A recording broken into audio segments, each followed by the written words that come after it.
عمري 122 من مواليد 1902. الميلاد حقي مورخ.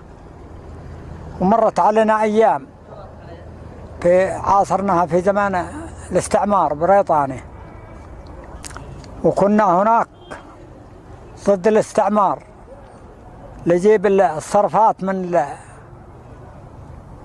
الأخوة الشماليين من نواحي البيضاء وتعز وما أمثالها، هذا في ضد البريطانيين حتى رحلت من أرضنا. عرفت كيف؟ فضل الله والثوار.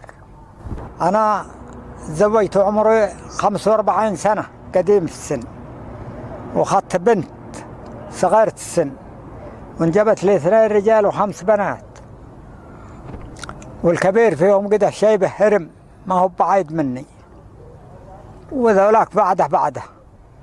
وأنا الحمد لله لأنني أنا مخلينها ثقلها عليها، ولا تجعل الدنيا أكبر همك، هذا من طيلة العمر.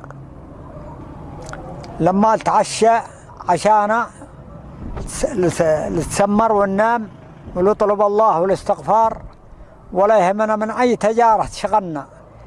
أتمنى الستر والجلال والأمان، أهم شيء الأمان، لأن الأمان هو دي عليه العماد في المناطق كلها. هذا النظام، لكن احنا عندنا مأكولات خاصة من الأرض، مثل ما تقول ذرة أو صيف أو مسيبلي اللي يقول له، عرفت كيف؟ ولبن من الأغنام والفورة كنا، ودهن من العصير، مش الدهن المخربط، من العصير القديم، وسمن، ولحمة على حجر لالتحقت شيء. والحمد لله والشكر لله استعدنا صحتنا وعادنا في مالحنا عليها سالمين من الأمراض كلها.